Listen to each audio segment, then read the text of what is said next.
It's all quiet in the underground bunker. Doors closed, locks bolted. But the Great One isn't just resting on his laurels. He's making sure your weekend is even better by giving you his best. This is the best of Mark Levin.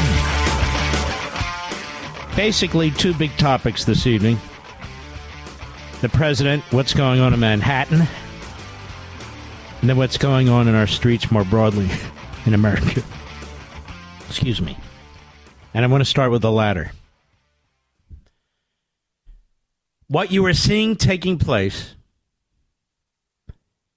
in our universities, our colleges, even our media, and in our streets, is not something that is spontaneous in America. It's something that's been heavily funded.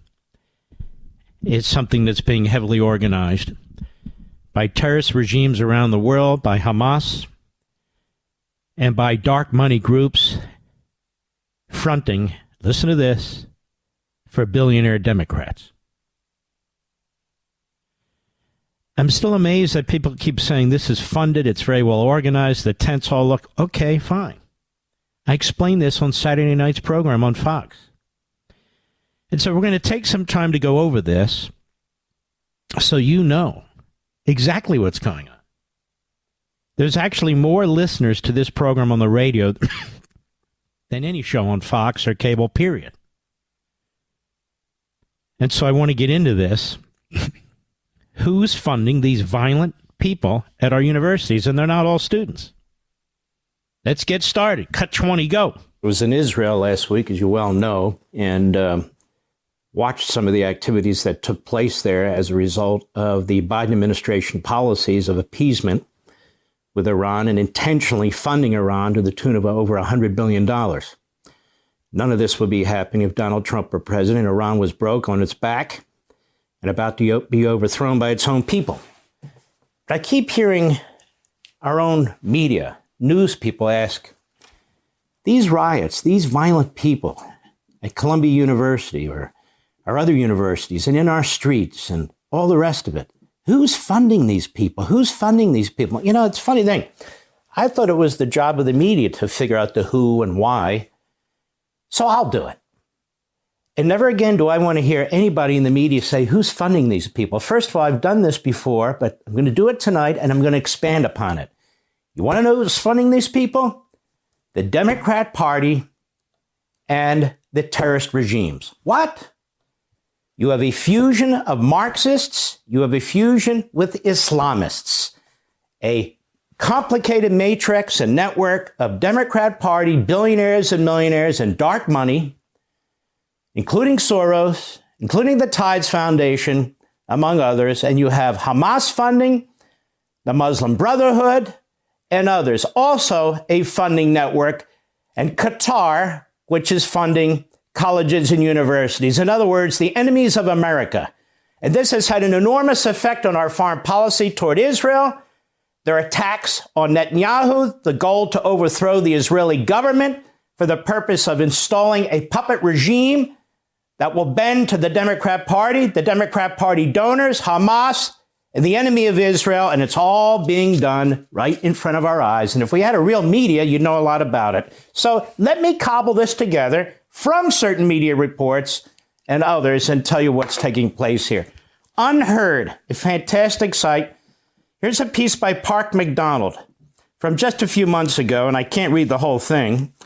The division between the activist left and the party establishment is little more than a politically useful fiction. In reality, the radical cadres are bankrolled by the same nexus of progressive oligarchs and dark money, that is, dark money slush funds that finance the party establishment.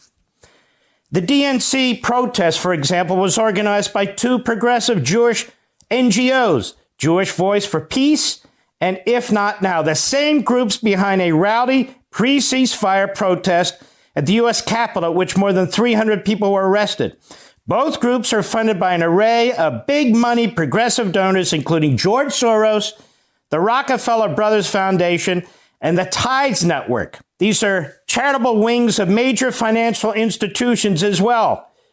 part of Vanguard, Fidelity, Morgan Stanley, another group called 1630 Fund, another big group called Arabella Advisors, an umbrella group, a Democrat Party, billionaire, millionaire group, the head of the octopus that pushes monies into these organizations.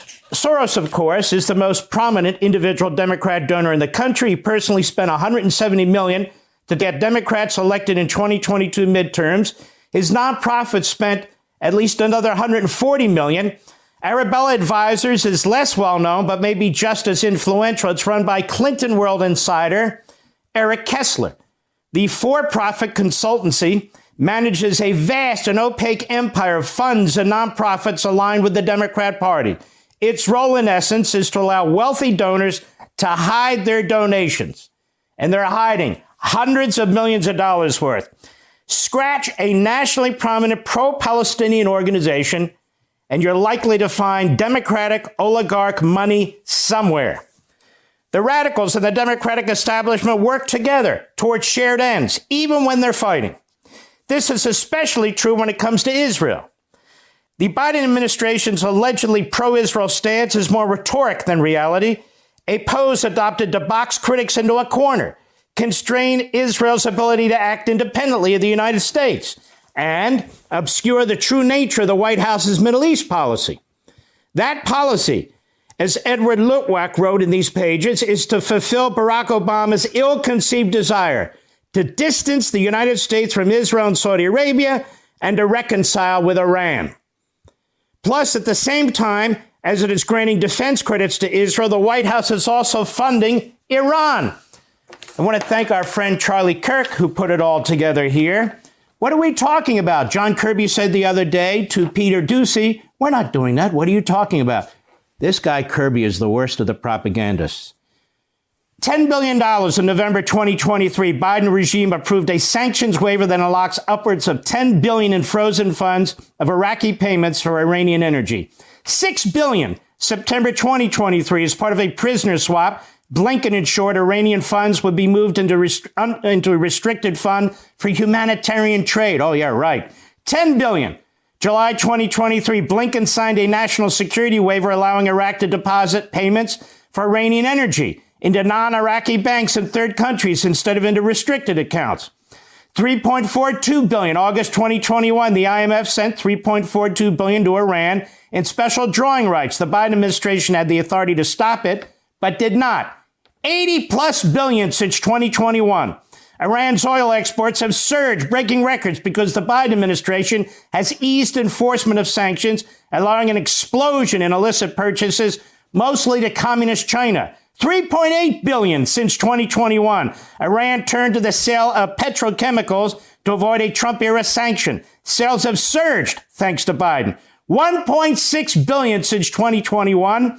The Trump administration imposed sanctions on Iran's steel industry, which the Biden administration has not enforced. As Kirk says, the Biden administration says its commitment to Israel is ironclad, but apparently so is its commitment to funding Iranian terrorism. Even on military matters, continues the piece, the U.S. has tried to split the difference between Israel and the Iranian axis of resistance. Since October 7, the latter, especially Iran and its prized proxy Hezbollah, has balanced vituperative criticism of Israel with claims that Hamas acted alone and demands that the U.S. restrain Israel from escalating beyond Gaza. The White House has complied, demanding that Israel not carry out any significant operations against Hezbollah in Lebanon, and leaking to the American press that it views Israel's relations to Hezbollah daily cross-border attacks as an attempt by Jerusalem to create a pretext for a wider war that could draw the U.S. in. The U.S. has, moreover, publicly backed the Iranian and Hezbollah claims that Hamas acted independently and without their knowledge on October 7, despite early public assessments from former U.S. intelligence officials that the sophistication and complexity of the attack was beyond what Hamas could do on its own. And it's now been proven that Hamas had the backing and training of Iran. The U.S., in other words, has effectively boxed Israel in. Having been struck hard by an Iranian proxy, Israel can attempt to eliminate that proxy on an accelerated timetable at the cost of massive international outrage and to limited strategic benefit. But it is being prevented by U.S. from taking any proactive measures to reestablish deterrence against Iran. Even more recently, same thing. Now, read in this light, the oligarch-funded protests against Biden are somewhat less mysterious. They are, in fact, a useful form of kabuki. Biden pretends to be the best friend of Israel, that is, Israel has ever had, while the left pretends to hate him for it. Both sides benefit. For Biden, pressure from the left gives him leverage to turn around to the Israelis and say, you better listen to me, or I'll have to cave to my party's flank, while offering his party's Jewish and pro-Israel voters a show of the president's resolute commitment to the Jewish state, even as he courts Iran. And this pose is especially important in justifying the latter policy, since Americans remain overwhelmingly supportive of Israel and overwhelmingly hostile toward Iran and its terrorist proxies. The left, meanwhile, gets to demonstrate its principled independence from the Democratic establishment while setting the stage to extract concessions within the party and party-adjacent bureaucracies, set-asides for Arab, Palestinian, and Muslim staffers, a national strategy to counter Islamophobia, presumably be administered by professional anti-Islamophobia activists, and a general resetting of the Overton window for the next round of conflict. Plus, there's the continued channeling of nominally anti-system energies into a web of party-controlled nonprofits. All right, this is where I want us to stop. A web of party-controlled nonprofits. Hundreds and hundreds of millions of dollars, ladies and gentlemen, in dark money that is being used to fund these riots, this violence. Marxists and Islamists, Hamas set up the Students for Justice in Palestine, which is on over 200 campuses, which is leading these movements on these campuses. They're all coming together, all these organizations. It's a, as I said in the program, and I'm saying now, it is a complex network and web of organizations set up purposely to confound and confuse. And I want to discuss it further when we return, but you can see the impact. You can see the impact. And Joe Biden's propaganda against Netanyahu, his propaganda against the state of Israel, his use of Hamas statistics, Blinken today issuing a report on human rights around the world, has as its number one abuser the state of Israel, not North Korea, and what it's done to its people, not China and the Uyghurs and the massive murder of those individuals. And I could go on and on. No. It's Israel. Israel's at the front of the report. It's a 103-page report. I just looked at it. Israel's under constant, unrelenting attack by this administration, by the State Department, by John Kirby, under unrelenting attack by CNN and MSNBC and the Islamists that work for them, or the Islamic sympathizers that work for them. The New York Times and the Washington Post, they've created this environment of Jew hatred in this country and America hatred in this country between the Marxists and the Islamists and the Democrat parties and the umbrella organization. That's why I wrote the book, The Democrat Party Hates America. That's why I wrote the book before that, American Marxism. It's all quite prescient, to be perfectly honest with you. It's all laid out. And George Soros has a fundamental role in funding the Tides Foundation. George Soros is very close to the Blinken family. These things aren't just happening. These things are organized. They are funded. They are manned. These organizations didn't just spring up. So you have the overlay of the Hamas funding network, which is funded by the Muslim Brotherhood. They're all funded by Qatar and some of these other organizations and states. You have the domestic Marxist groups. And if you think about it, so I'll be the first one to explain this, even though I mentioned it last week. The riots that took place in 2020, it's the same people. It's the Islamists and the Marxists. It's the same people, just a different cause. Mark Levin.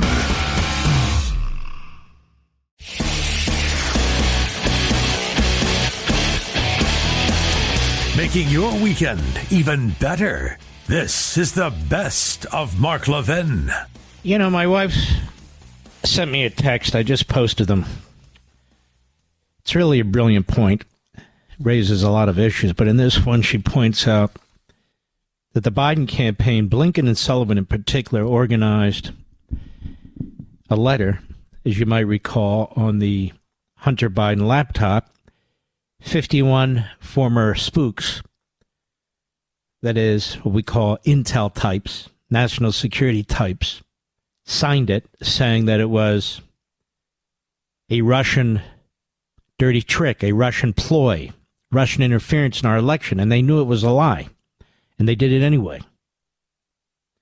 And they did it to help Biden's election, to put him in a more positive light. And so her question is, her point, isn't it amazing that that's not considered a felony for which to prosecute Blinken or Sullivan or the Biden campaign or Biden himself if he knew about it? That wasn't reported as a campaign contribution. And so the point is, look at what they're doing to poor Donald Trump. And I'm going to get into this later in the program, too. It's really so abhorrent, so damn disgusting. All of it. And this judge is a slime ball. It's what he is. It's what he is. He's a slime ball. He's going after the defense lawyer. Cholera. Going after defense lawyer. Over issues on the gag order. Gag order. I've never seen so many gag orders in my life. Ever. Boy. So the same administration. Let me put a fine point on this. The Biden administration, I told you folks this, Joe Biden is an anti-Semite. His administration is anti-Semitic. CNN and MSNBC are anti-Semitic. The New York Times is anti-Semitic. Now, it's not just Mark sitting here as a Jewish guy calling everybody anti-Semitic. Everybody's not anti-Semitic. 80% of the American people, probably a lot more, actually support Israel. And that's not the determining factor on whether you're anti-Semitic. Anti-Semitic is what you see now and what you're hearing now. And every time Joe Biden is confronted with this issue of anti-Semitism, which his party is funding. Do you understand what I'm saying? His party's funding this. Which the Islamists are funding. Hamas is funding. Every time he's confronted with it, he brings up the Palestinians, Islamophobia.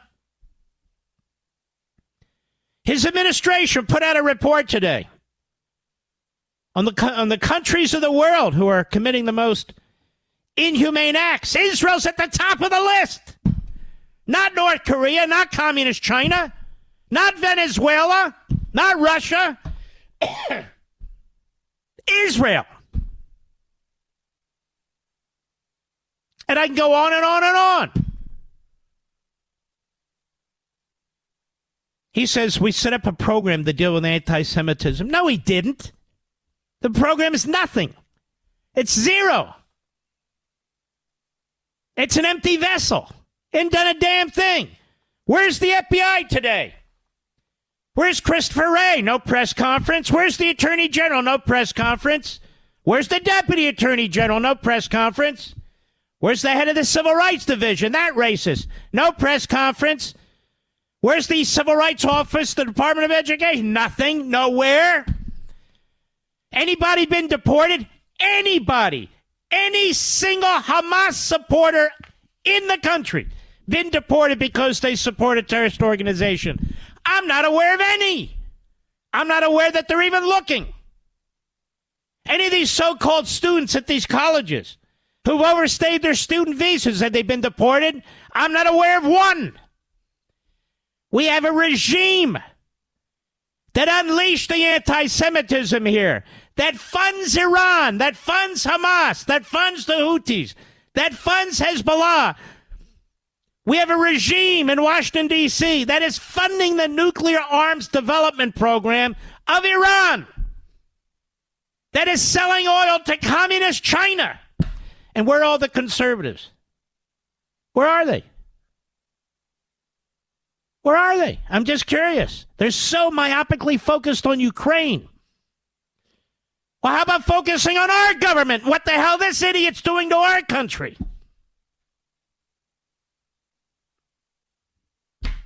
Sick. Sick. Now let me help out these policymakers. Number one, I've talked about it till I'm blue in the face. I've written about it in American Marxism. It's there. They can go chapter to chapter, verse by verse. What do we do about it? Number one, ready? Any college or university that receives a penny in federal monies, whether it's student loans, whether it's the Pell Grant, whether it's some other kind of student subsidy, whether it is funding for their cafeterias, for their facilities, whatever it is, 1 penny of federal dollar, that is a nexus that does not expel these students should have their funds cut off. Period. Their funds cut off. Period. Number two, the Federal Bureau of Investigation should be tracking down these front groups for Hamas, Students for Justice in Palestine, and there's multiple, scores of them. And shut them down.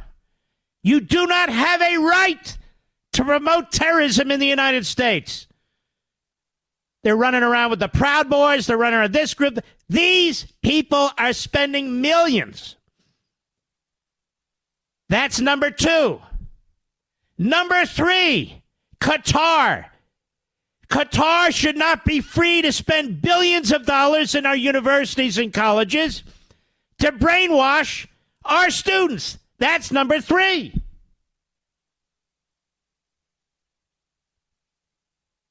There's more. Number four, any faculty member who is spreading terrorism, any faculty member that is encouraging terrorism, should be removed from the colleges and universities that receive federal funding, which is almost all of them except Hillsdale. And Hillsdale's not an issue. Hillsdale's actually a patriotic college. They should be fired and tenure stripped from them. You do not have a right to spread terrorism by word of mouth in this country. Period. Period. I mean, I love it when they are, well, what about the First Amendment? There's Donald Trump. They have a gag order on him. He's running for president. He's got Michael Cohen with his own podcast. Every a-hole in America, every a-hole Democrat on TV, trashing Trump on and on, but Trump can't respond. Oh, wow. Notice they don't talk about his First Amendment rights. No, only First Amendment rights for the enemy. Number five. The Palestinian movement is the enemy of the United States. Whether it's the PLO,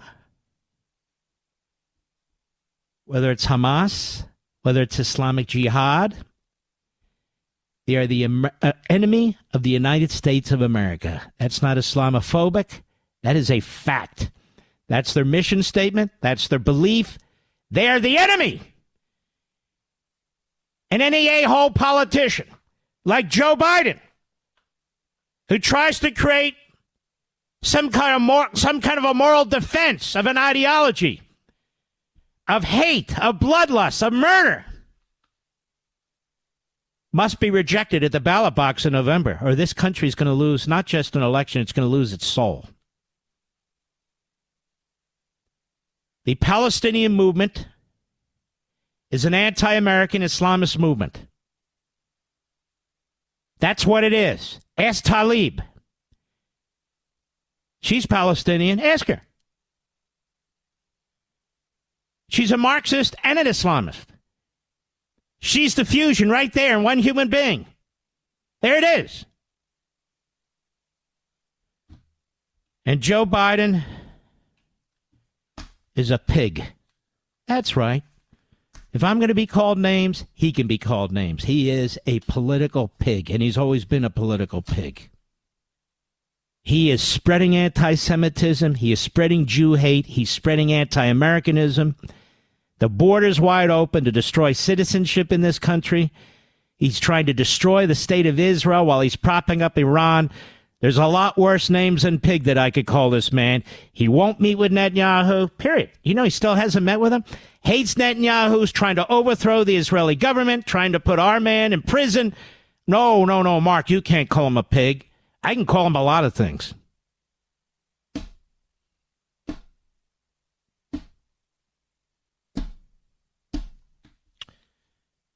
Nowadays, where am I, Mr. Producer?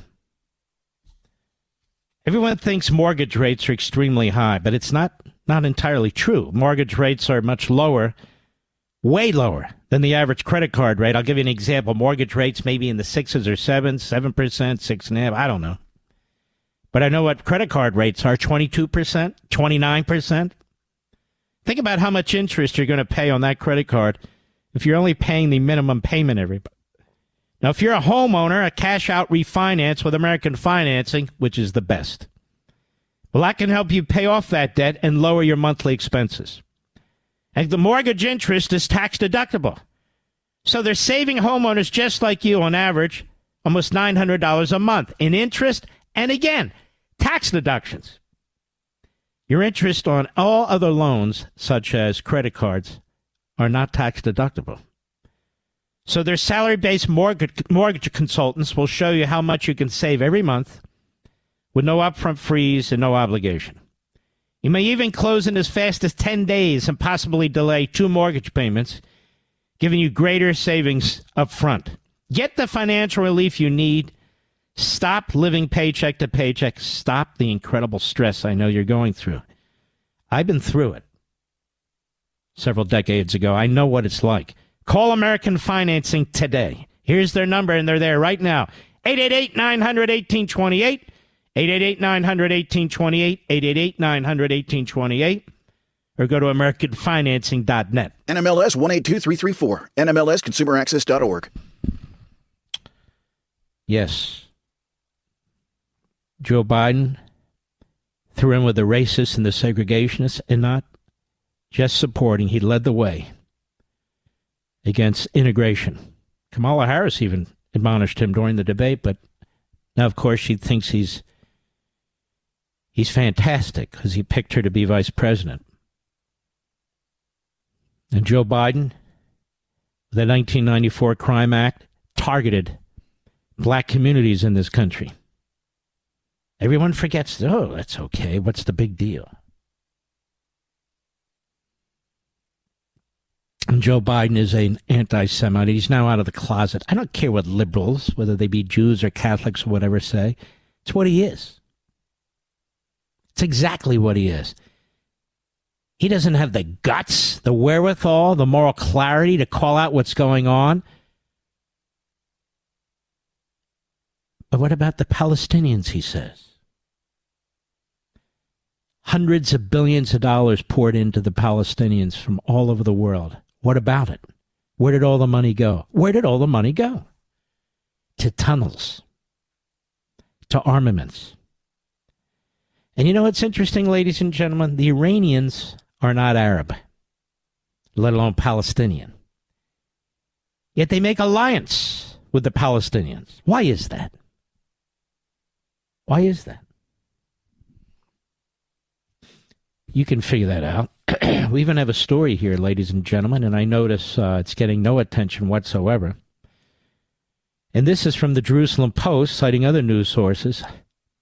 Hamas kills aid workers to manufacture Gaza food crisis. Now, you know who accused them of that, Mr. Producer?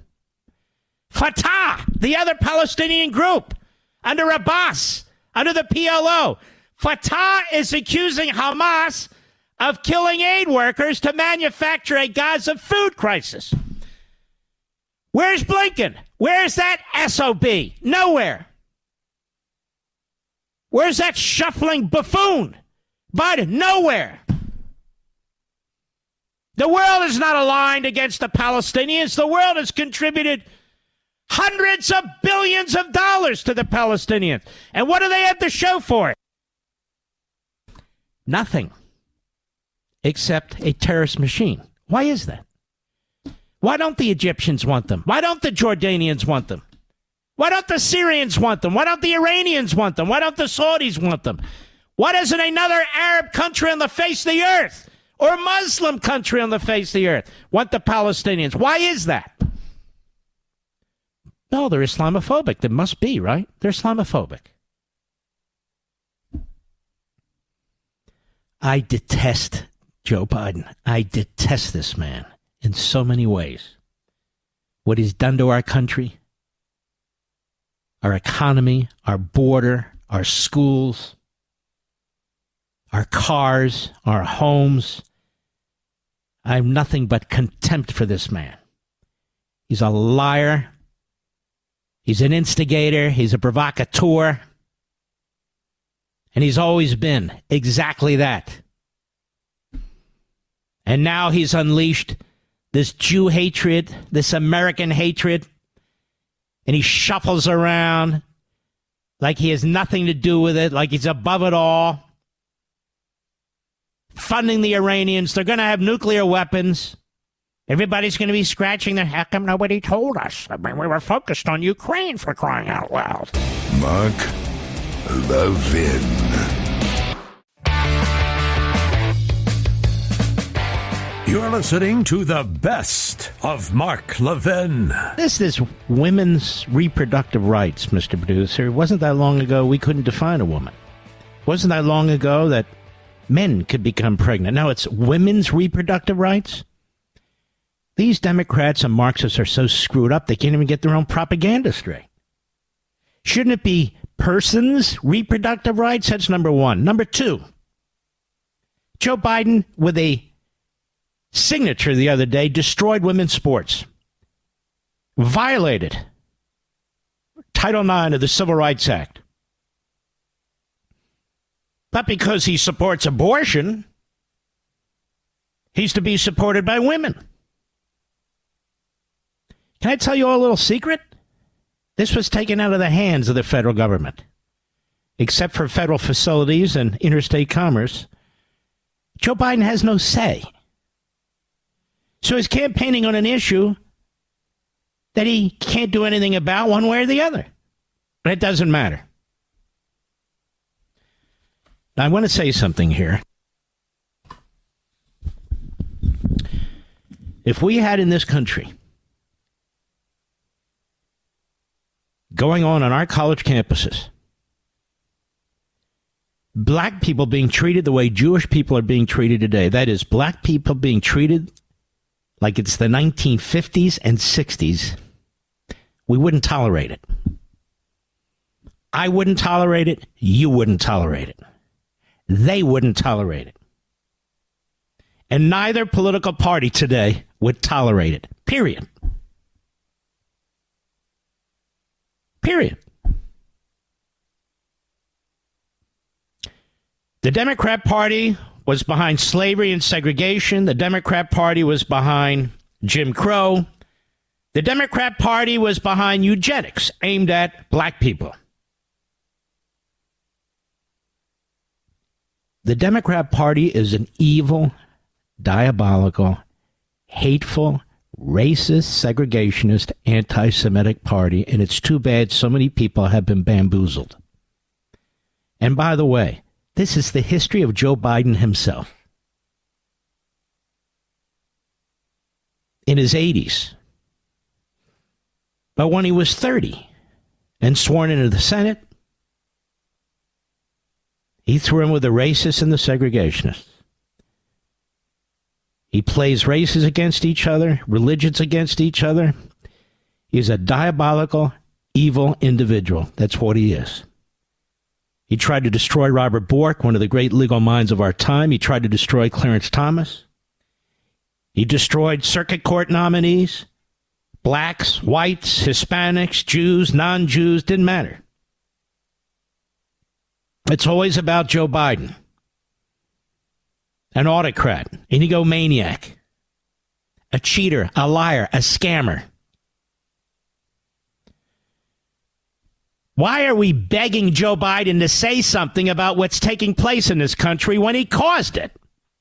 That's right. Joe Biden's statements, Joe Biden's policies, his attacks on the democracy in Israel, his attacks on the IDF in Israel, his moral equivalency, that of his media, that of his party, his tolerance for AOC and Omar and Tlaib, his embrace of Bernie Sanders. These are all anti-Semite, American-hating Marxists/Islamists. That's what they are. The man is funding Iran. And there's a report today, if you look at my social sites, that they're backdooring negotiations with Iran right now on other sanctions that they can waive to try and get Iran, well, to be more receptive to their appeasement.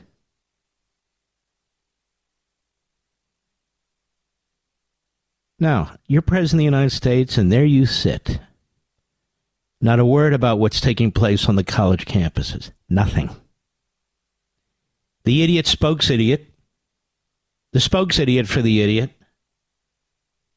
We're not going to tolerate this. We're not going to this. We're not going to. Words mean nothing when it comes to doing something about this.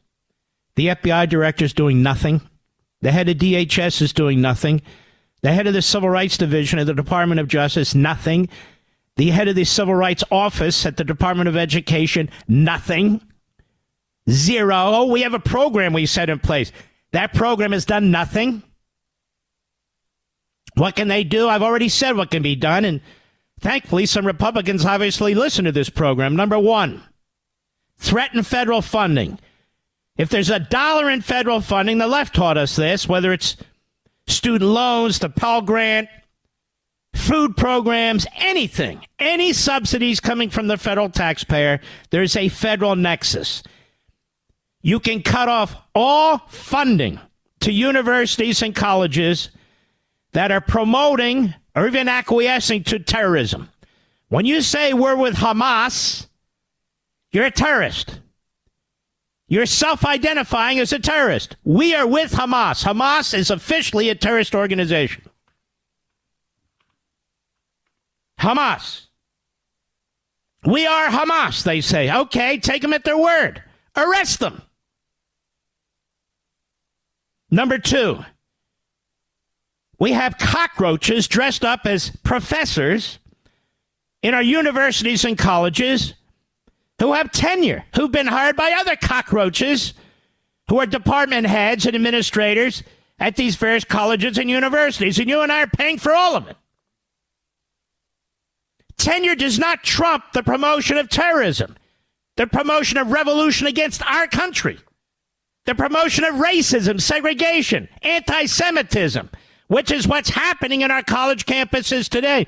We're not required to be observers. We're not required to sit back and watch. Things can be done. The FBI should be monitoring these organizations. Let me pick one. Students for Justice in Palestine is a Hamas network-funded front group founded about 8 to 10 years ago with tentacles in over 200 of our college campuses. I get so frustrated watching these news reports. It's spreading. Now it's in L.A. and it's in spreading? It's organized. It's coordinated. It's funded by Hamas. Look it up. The Students for Justice in Palestine. Look who founded it. A Hamasian. That's right. Look at it. And who else is funding these protests? George Soros and the Tides Foundation. Democrat Party organizations, umbrella groups, raising money from billionaires, including those who are avowed Marxists who live in Shanghai, China. You don't believe me? Go look. I keep posting things. I keep showing you. So this is a war on the United States from within. Our enemies within, our enemies without. The Islamists and the Marxists. The Bernie Sanders types, the Tlaib types, the Omar types, the AOC types. It's a fusion of Marxists and Islamists. And finally, the head of the ADL, who was an Obama apparatchik, figured it out. Now he's regurgitating what I said. Good. Everybody should say what I said, because I know exactly what I'm talking about. But it starts with the Jews. It always starts with the Jews. Then it spreads to the blacks, to the Christians. Next thing you know, you wake up. Wow, what the hell's happened to my country? I thought it was just the Jews. Now it's the Jews and the black. Wait a minute. Now it's the Christians, the Jews, and the black. Wait a minute. Now the whole country's being devoured by these movements. That's right. These are Islamist, not Christian, not Jewish, not Hindu, not Baptist. These not Catholic. These are Islamist movements. Coordinated with, overlapping with Marxist movements. Now, they don't have everything in common, but they have enough. A centralized ideology, an absolute intolerance for individualism, an absolute intolerance for disagreements and differences, an absolute demand for compliance and uniformity. They're Hamas now. Say it. Not, oh, we have the anti-Israel protests. No! These are terrorists. Terrorist wannabes. That's what they're saying. We are Hamas. And then, well, are they all Hamas? They don't all say they're Hamas. They're marching with people who say we are Hamas. They're using Hamas slogans. River to the sea. Gee, which river and which sea? They don't even know. Now, we, the American people, not required to sit back and observe. 2020 was enough. And now they're back. 2024. And you know who's gaslighting them? Joe Biden, Antony Blinken, Thomas Friedman of the New York Slimes, Jake Tapper of the Constipated News Network, the whole lineup at CNN, the whole lineup at MSNBC, the entire employed staff at the New York Times, the Democrat Party. This is happening in blue cities and mostly blue states for a reason. These are their voters.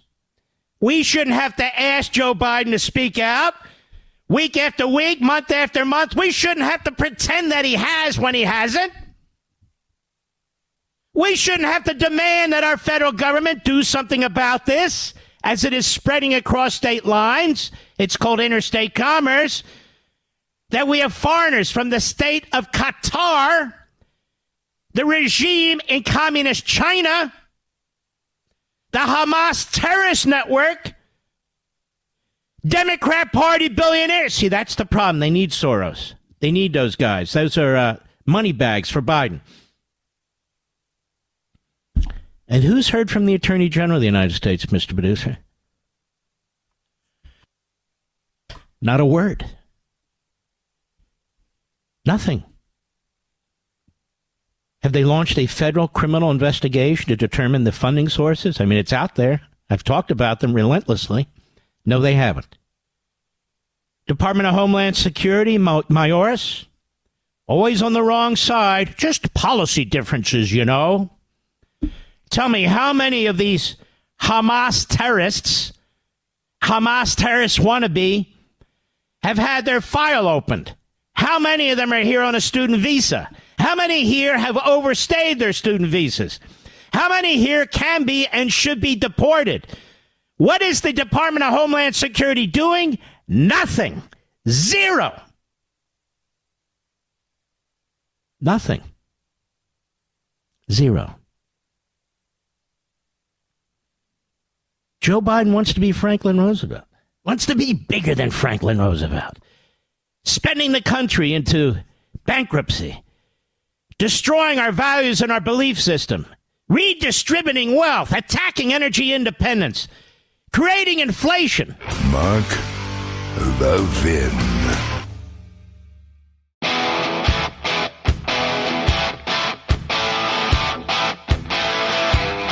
The Great One makes your weekend even better.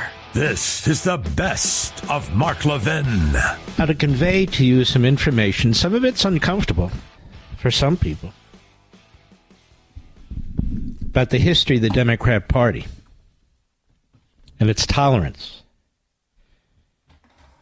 Ready for this? For Nazism. And now, that's called my printer. And its tolerance for modern Nazism in the form of Islamo-Nazism and, of course, Marxism. And so this gentleman, David Wyman, writing 40 years ago, and there have been subsequent books, this book, Abandonment of the Jews, America and the Holocaust, 1941 to 1945, when the Democrats controlled every aspect of our government. He says there are, in summary form, because the book is rather substantial, it's about 500 pages in length. These are the findings that I regard as most significant in my research. And in 40 years' time, by the way, nobody has come close to even challenging it. Said, number one, the American State Department, and when I read this, I want you to think about the current administration, Biden, Blinken, the State Department, our media, Pelosi. Number one, the American State Department and the British Foreign Office had no intention of rescuing large numbers of European Jews, period. On the contrary, they continually feared that Germany or other Axis nations might release tens of thousands of Jews into Allied hands. Any such exodus would have placed intense pressure on Britain to open Palestine and on the United States to take in more Jewish refugees, a situation the two great powers did not want to face. Consequently, their policies aimed at obstructing rescue possibilities and dampening public pressures for government action. The point being, they put the pressure in the opposite direction to keep the Jews in Europe, in Germany, where they would face almost certain annihilation. Number two, authenticated information that the Nazis were systematically exterminating European Jewry was made public in the United States in November 1942. President Roosevelt did nothing about the mass murder for 14 months. Then only moved because he was confronted with political pressures he could not avoid, and because his administration stood on the brink of a nasty scandal over its rescue policies. This is the same with Biden, but it's even worse. Biden is funding the terrorists who slaughtered those Jews in Israel on October 7th, and he's still funding them. And he's insisting that Israel not defeat them. That Israel not defeat them. So Biden has outdone Franklin Roosevelt, his hero. Number three, the War Refugee Board, which the president established to save Jews and other victims of the Nazis, received little power. It's like Biden saying, we set up a program to deal with anti-Semitism. Has no power and hadn't done anything. Received little power, almost no cooperation from Roosevelt or his administration, and grossly inadequate government funding. Contributions from Jewish organizations, which were necessarily limited, covered 90% of the board's costs. Number four, because of State Department administrative policies, only 21,000 refugees were allowed to enter the United States during 3.5 years that America was at war with Germany. 21,000 in 3.5 years. That amounted to 10% of the number who could have been legally admitted under the immigration quotas during that period. In other words, 250,000 were authorized under federal law. Franklin Roosevelt and his State Department only allowed 21,000. A lot in common with Biden and Blinken, don't you think? Number 5, strong popular pressure for action would have brought a much fuller government commitment to rescue and would have produced it sooner. Several factors hampered the growth of public pressure. Among them were anti-Semitism and anti-immigration attitudes, both widespread in American society in that era, both entrenched in Congress, the mass media's failure to publicize Holocaust news, even though the wire services and other news sources made most of the information available to all of them.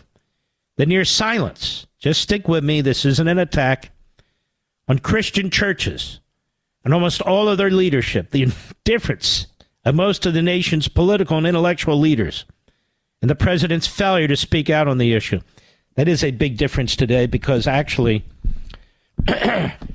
mainstream Christian churches are speaking out. It's the radicals that are mostly Marxist and less religion, whether it's Christian or Jew or whatever it is, who are either silent or taking the wrong side. But you have people like Hagee, Christians United for Israel, and so forth. That is a movement that exists that did not exist in the 30s and 40s. Number 6, American Jewish leaders worked to publicize the European Jewish situation and press for government rescue steps, but their effectiveness was importantly diminished by their inability to mount a sustained or unified drive for government action, by diversion of energies into fighting among the several organizations, and by failure to assign top priority to the rescue issue. This, unfortunately, is typical of the Jewish culture, my culture, and my ancestors, whether it's the Second Temple or this, and it's happening today. You have billionaire Israeli Jews like Sabin out in California raising tens of millions of dollars for the Biden campaign. It's sick. You have Jewish members of Congress, like this guy from Bergen County. I always forget it. Gersheimer? What is his name? Godheimer Schmidt. Godheimer. Oh, what's taking place is awful, but I'm very, very impressed with the outspokenness of Joe Biden. Sick little bastard. Because the Democrat Party puts the party first. The Republicans do not. You know, how many Republicans have you heard say, including me, like I'm a Republican, but not a party guy. I'm a conservative or a constitutionalist or what have you. Not so on the other side. Party before country, party before faith, party before family. In 1944, number 7, the United States War Department, then the Pentagon, rejected several appeals to bomb the Auschwitz gas chambers and the railroads leading to Auschwitz, claiming such actions would divert essential air power from decisive operations elsewhere. Yet, in the very months that it was turning down the pleas, numerous massive American bombing raids were taking place within 50 miles of Auschwitz, actually within 5 miles. Twice during that time, large fleets of American heavy bombers struck industrial targets in the Auschwitz complex itself, not 5 miles from the gas chambers. But they wouldn't bomb the gas chambers. This is Franklin Roosevelt and the Democrats. Did I say Franklin Roosevelt and the Democrats? Well, have you been fed more BS from Darcy Kearns Goodwin and the rest of them? It's just unbelievable. Number 9, Franklin Roosevelt's indifference to so momentous and a historical event as the systematic annihilation of European Jewry emerges as the worst failure of his presidency. See how they've lied about him as they've lied about the Democrat Party? The party of slavery and segregation and anti-Semitism and eugenics and you name it. Now the party of Islamism, Marxism. Sick. It's an evil party. It's a diabolical party. That's why I wrote the title, The Democrat Party Hates America. There was debate over the title of that book. I said, no, we got to call it as we see it. Which is why Barnes & Noble and other outlets covered it up. Didn't want you to buy it. But many of you did. Number 10, poor though it was, the American rescue record was better than Great Britain, Russia, or the other allied nations. That was the case because of the work of the War Refugee Board, the fact that American Jewish organizations were willing to provide most of its funds, and the overseas rescue operations of several Jewish organizations, not the Roosevelt administration. So he says this. Parts of this book are critical of the American Jewish leadership in the Holocaust era. The policies of Zionist leaders are particularly questioned, in part because their movement held the greatest potential for effective Jewish action. The criticism is made reluctantly, he says. Remember, he's a practicing Protestant. Yet, it must be included if the report is to be honest and objective. Several of those leaders have since criticized their own failures in the face of catastrophe. I've written not as an insider. I'm a Christian, a Protestant, of Yankee and Swedish descent. But I've advocated a Jewish state for a very long time, and I would undoubtedly have backed the Zionist movement during the World War II era had I been old enough to be involved in political affairs. Says, today I remain strongly pro-Zionist, and I am a resolute supporter of the state of Israel. My commitment to Zionism and to Israel has been confirmed and increased for years of study of the Holocaust. I look upon Israel as the most important line of defense against anti-Semitism in the world, which is exactly why the Democrat Party and their media keep trashing Israel, keep trashing their elected government, their commander-in-chief, keep demanding that they not defeat Iran, defeat Hamas, or the enemies, they keep attacking them. And this has led to rabid, rampant anti-Semitism in our own country. Brought to you by Biden and Blinken and Pelosi and Schumer and Bernie Sanders. The Squad, Thomas Friedman, Jake Tapper, the whole disgusting rat's nest that also existed during the Holocaust and World War II. He says, I look upon Israel as the most important line of defense against anti-Semitism in the world. Had there been a Jewish state in the 1933 to 45 era, it'd be much less painful today for all of us to confront the history of European Jewry during World War II. He says, a final comment, then a question. The Holocaust was certainly a Jewish tragedy, but it was not only a Jewish tragedy, it was also a Christian tragedy, a tragedy for Western civilization, and a tragedy for all humankind. The killing was done by people to other people while still other people stood by.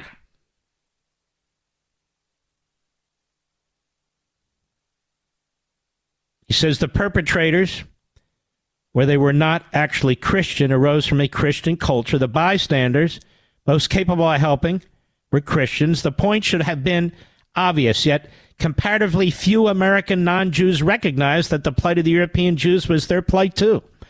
And in fairness, most Christians, like most Americans, weren't even aware of what was going on until 1942, thanks to the New York Times, which was owned by a secular Jewish family.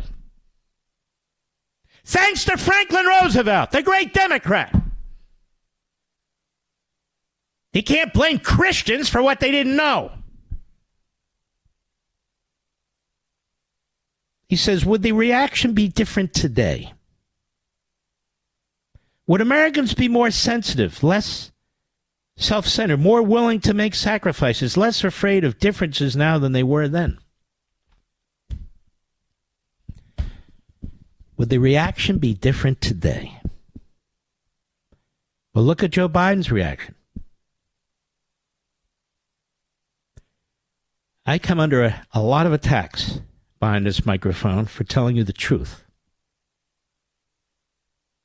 for drawing my own conclusions. Joe Biden has never supported Israel. He's gone through the motions because he wants the money from wealthy Jewish donors, and he wants votes in key states. Joe Biden is an anti-Semite, just as he was a racist and segregationist when it came to black people. He's not a compassionate man. He's a cold-hearted SOB. He doesn't even like his own country, as he systematically tries to destroy it from open borders, our economic system, destroying women's sports, and on and on and on. Here is a man, a relative lowlife, stupid man, who's accomplished so little in his life, who's become a multimillionaire and president of the United States.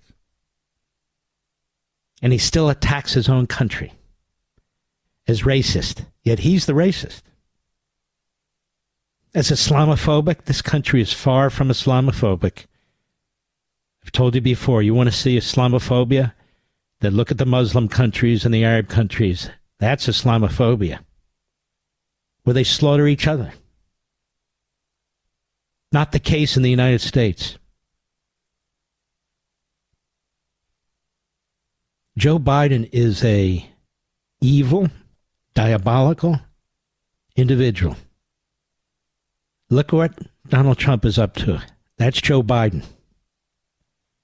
Look how they keep targeting Netanyahu. That's Joe Biden. Look how they prevent Israel from actually defending itself, despite the fact that they say Israel has the right. That's Joe Biden. Look at the gaslighting in our colleges and universities. That's Biden and his party, as well as the Islamists and terrorists overseas and the communists in China with their Confucius institutes destroying our universities. Joe Biden is a very dangerous, evil man. He's not just an imbecile. He's not just a putz. He's dangerous. Mark Levin.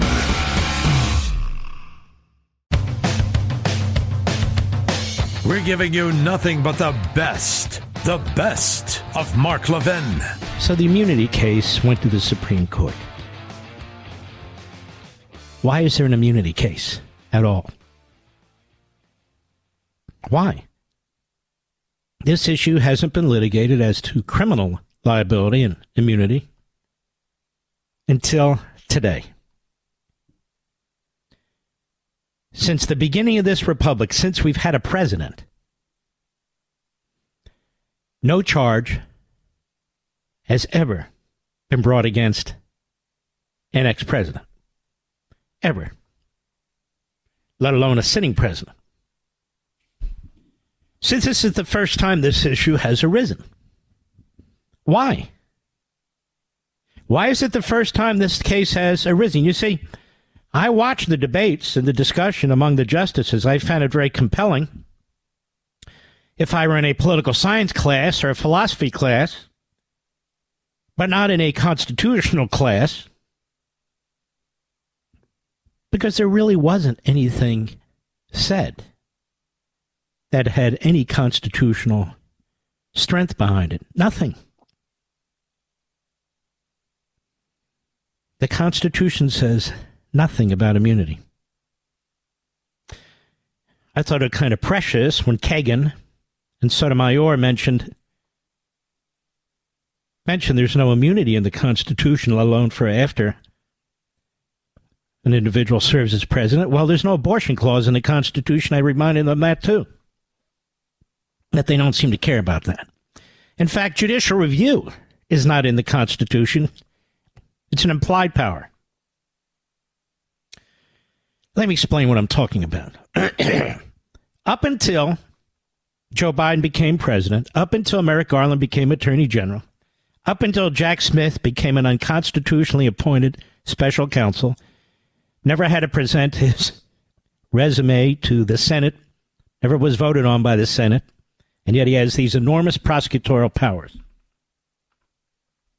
Up until these three stooges came on the public scene, the idea of indicting a former president really was preposterous. None of the Justice Department memos from the Office of Legal Counsel address this, despite all the references to other cases involving civil immunity. None of the Supreme Court decisions directly address this. Excuse me. The reason why this case is a case of first impression after almost 250 years of raucous elections, of brutal elections, of crooked elections, is because the Biden administration has decided, with its prosecutor, to burn down all notions of comity, C-O-M-I-T-Y, tradition, and honored processes. Now, what am I talking about? Ladies and gentlemen, we've talked here before, a couple of times before, about the election of 1876, Tilden and Hayes. And just to summarize, extraordinarily close election. Tilden actually won the popular vote. 3 Republican states, very, very close. But the Republicans controlled the decision-making process in those states. And they threw out a lot of votes until they could say that they were going to throw their electoral votes to Hayes. That's what they did.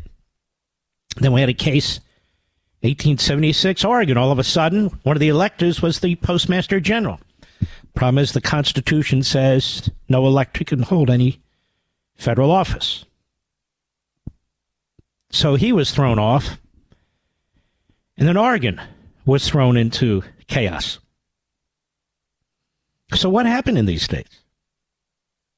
You know what they did? The 3 Republican states? They sent in a separate set of electors. Now, today, the court calls them fake electors. Because the prosecutor calls them fake electors. Because the media call them fake electors. There's nothing fake about them. It was a close election. An election is not decided until Congress decides the election. The news media don't decide the election. States don't even decide the election. Obviously, they participate. But under the Electoral College, both houses of Congress meet. And they either sanctify the vote or they don't. Challenges are made. Challenges were made in 2000, 2004, 2016 against Republicans who, quote unquote, won. Those challenges failed. Those challenges were made by the likes of Marxist Jamie Raskin, Sheila Jackson Lee, Waters. They failed. The Electoral College vote is not over until Congress says it's over. Not some bureau or unit within a television channel. And so these battles go on. And so a second slate of electors from 3 different states were sent to Congress via the archivist. Were they trying to overthrow an election? Were they trying to obstruct the victor in the election? No, it's part of the process. It's always been part of the process. And yet this is one of the arguments that Jack Smith has made in federal court. This is one of the arguments that they make in their brief to the Supreme Court about fake electors and Donald Trump's role. And that's not part of his presidential duties.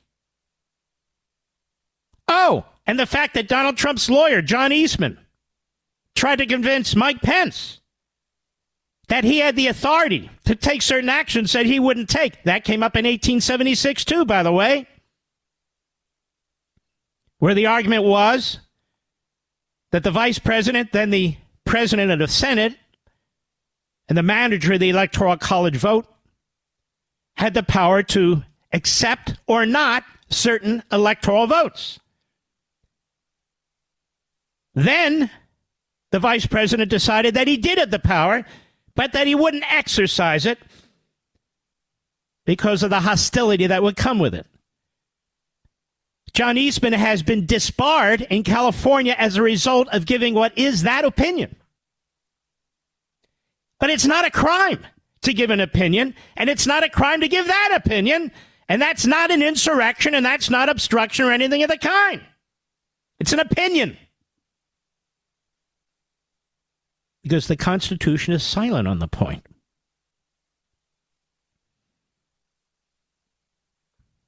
What I'm saying is that the Biden administration,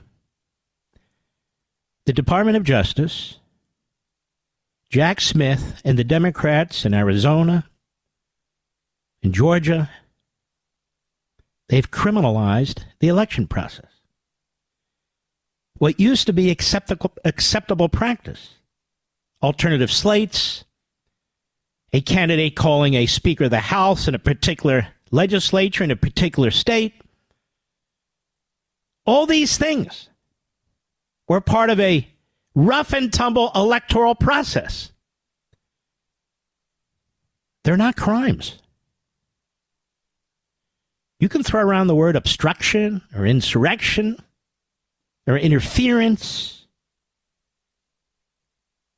but elections are challenged at every stage, from the voting stage to the counting stage, in court, the legal stage. Whether fraud has or has not been committed, they're challenged at every step by Democrats and Republicans throughout American history. Throughout American history. Some of the most, aggressive elections were held early in our history, between Jefferson and Hamilton, as an example. Between Adams and Hamilton, and Adams and Jefferson. Brutal. There was constant give and take, constant promises. That's our history. But it's all been criminalized now. If I were to ask you, what is legal and what is illegal today in terms of election processes, you couldn't tell me. You couldn't tell me. Can a lawyer give legal advice? Apparently not. But what if that advice challenges what's taking place or urges the vice president to take a different action? No, they'll be disbarred. Why? Why? When you understand the electoral process ends with Congress and not anybody else, this is why people fight to the bitter end. And the Democrats have done it all the time. All the time. So let's swing back to the Supreme Court today. We have Justice Coney Barrett, who is very obsessed with what's private and what's official. She turns to the prosecutor's brief and says to counsel for President Trump, well, it says here this is private. Do you agree? Yes, that's private. Well, she's caught into the weeds of the Jack Smith model, which is the criminalization of the electoral process. Why does it matter if it's official or private? He's the president of the United States. He's running for re-election. They do these things. Al Gore was vice president of the United States running for president. He didn't just roll over and accept the election results. He litigated in one county after another after another. His lawyers weren't brought up on ethics charges or criminal charges. He wasn't accused of obstructing the outcome in Florida, trying to change the outcome with litigation. Not by any prosecutor. It wasn't criminalized, the 2000 election. Gore's lawyers didn't face ethics complaints, didn't lose their law licenses. Despite the litigation going on and on and on, one county after another, as Gore tried to, quote unquote, overturn the results. Remember?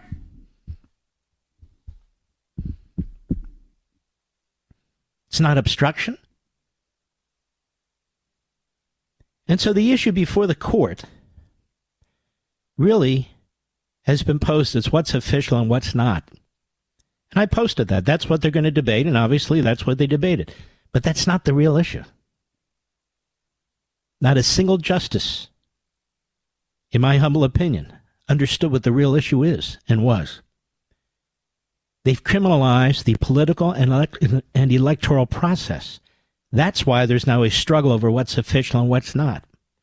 They have embraced Jack Smith and the Department of Justice's criminalization of our campaign system. It's not a crime to send a separate slate of electors. You're not imposing it on anybody. Congress has the final say. It's not a crime to pick up the phone and call politicians, whether they be legislators or congressmen and so forth, ask them what they can do, legally, of course. It's not a crime. Democrats do it all the time. It's not a crime, as alleged by Jack Smith, to claim that the election was thrown and to encourage people to challenge it and to speak out against it. We used to call that the First Amendment. And look at the charges that Jack Smith has brought. 1871 Ku Klux Klan Act. What does that have to do with anything? Nothing.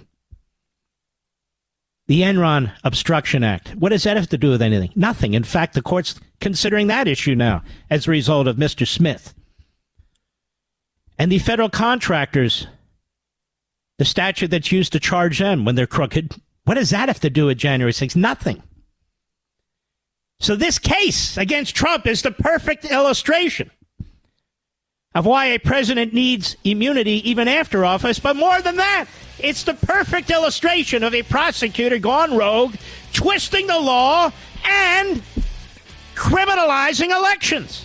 That's why the court is confounded, because they don't understand what the issue was.